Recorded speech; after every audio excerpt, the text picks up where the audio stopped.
बंद खोली भाग 7. तो खून होता की हत्या, होणार चुकांची कबुली. बाळू बंद खोलीचे संपूर्ण रहस्य सांगतो आणि म्हणतो, मी तुम्हाला सत्य सांगितले आहे ते मालकांना कळून देऊ नका. तेव्हा मी बाळूला म्हणतो, अरे पण पाटलांनी असे नव्हते करायचे. त्यांनी त्यांच्या बायकोवर थोडा विश्वास ठेवायचा होता. त्यांनी त्यांच्या गैरसमजामुळे त्यांनी त्यांच्या स्वतःच्या बायकोचा आणि तिच्या होणाऱ्या गर्भातल्या मुलाचा जीव घेतला आहे.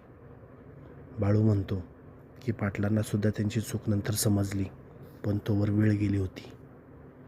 झालेल्या चुकीचा पश्चाताप व्हावा म्हणून त्यांनी कधी स्वतः लग्न पण केले नाही, ना कोणत्या बाईकडे पण त्याच्या नजरेने पाहिले नाही.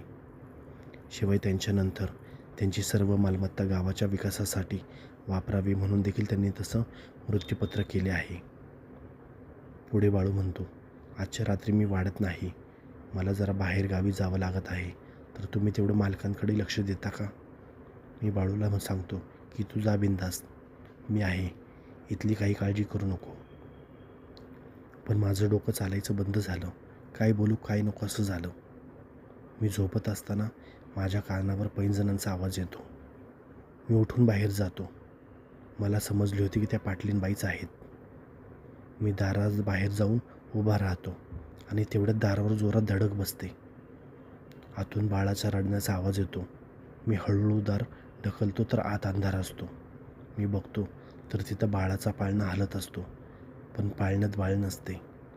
मी जवळ जातो तेवढ्यात माझं लक्ष तिथं कोपऱ्यात जातं आणि कोपऱ्यात तीच कालची बाई बाळ हातात घेऊन केस तोंडावर मोकळी सोडून उभी असते.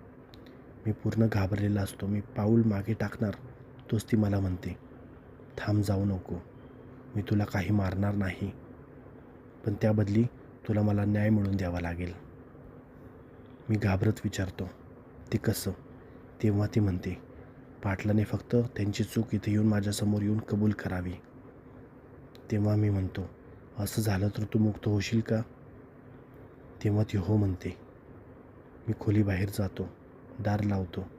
माझ्या खोलीत जाऊन झोपणार तेवढ्यात मला पाटलांचा किंचाळण्याचा आवाज येतो. आग, आग, वाचवा, वाचवा. मी बाहेर जाऊन बघतो तर पाटलांच्या खोलीत पंतीला पडदा लागून मोठी आग उसळते आणि आग हळूहळू पसरत जाते. पाटील बाहेर येऊन सैरावैरा पळत असतात. मला पाटलीनबाईचे शब्द आठवतात.